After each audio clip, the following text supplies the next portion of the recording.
ایک تحریک چل رہی ہے وہ اسرائیل اور امریکہ کی مصنوعات کا بائیکاٹ کرنے کی. یہ بھی کچھ غیرت مند مسلمان ایسی تحریک چلا رہے ہیں اور سنا ہے کہ اس کا کچھ اثر بھی ہو رہا ہے. اس میں ایک بات مجھ سے بار بار پوچھی جاتی ہے، وہ یہ ہے کہ یہاں پر جو فرینچائز ہیں جیسے میک ڈونلڈ ہے یا کے ایف سی ہے یا اس قسم کے جو کمپنیاں ہیں جن کی غذائیں وغیرہ بکتی ہیں، اس کے جو مالک ہیں وہ مسلمان ہیں، پاکستانی ہیں. البتہ چونکہ فرنچائز کا انہوں نے معاہدہ کر رکھا ہے، لہذا 5% یا 10% آمدنی کا حصہ وہ ان کمپنیوں کو جاتا ہے. تو اگر ان کا بائیکاٹ کیا جائے گا تو خود ان مسلمانوں کو نقصان پہنچے گا جو کہ فرنچائز لیے بیٹھے ہیں. تو میں اس کے جواب میں ایک بات عرض کرتا ہوں، وہ یہ کہ یہ مسئلہ فتوے کا نہیں ہے، یہ ایمانی غیرت کا مسئلہ ہے، غیرت ایمانی کا مسئلہ ہے. کسی غیرت مند مسلمان کو یہ گوارا نہیں ہونا چاہیے کہ اس کی آمدنی کا 1 پیسہ بھی کسی ایسے شخص کو پہنچے جو اسرائیل کو مدد دے رہا ہے.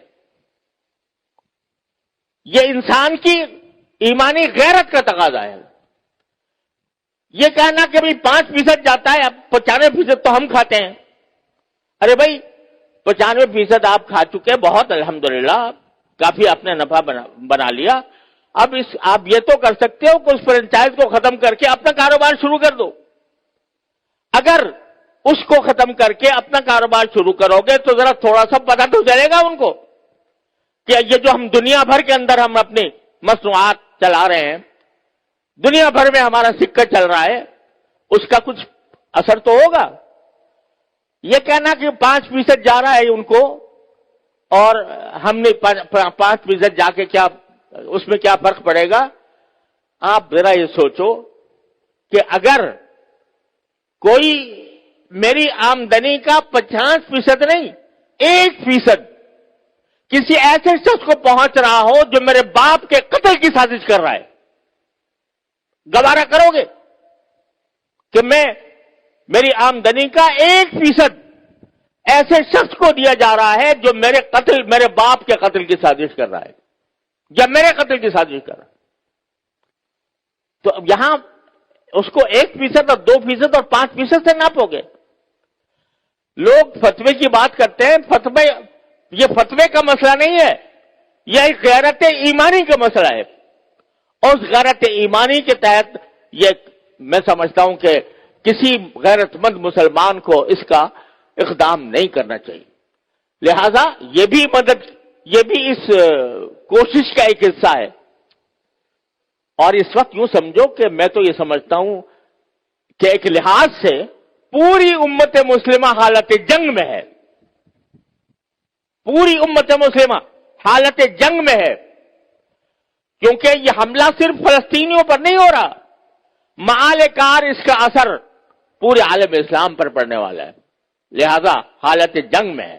جب اس حالت جنگ میں ہے تو جو لوگ کہ عالم اسلام کے خلاف یہ سازش کر رہے ہیں ان کو کسی طرح بھی نفع پہنچانا، چاہے وہ 1 پیسے کا ہو، یہ ایک مسلمان کی غیرت کو اسے گوارا نہیں کرنا چاہیے. لہذا میں اس بات کی حمایت کرتا ہوں کہ ایسی چیزوں کا بائیکاٹ کیا جائے جس کا فائدہ ان طاقتوں کو پہنچ رہا ہے.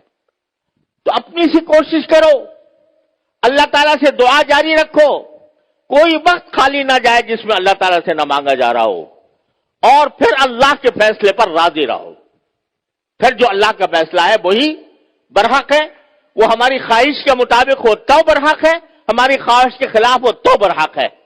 تو بس یہ ہے پریشانی کا علاج. اللہ تبارک و تعالیٰ اپنے فضل و کرم سے ہم سب کو اس پر عمل کی توفیق عطا فرمائے. وآخر دعوانا الحمدللہ رب العالمین.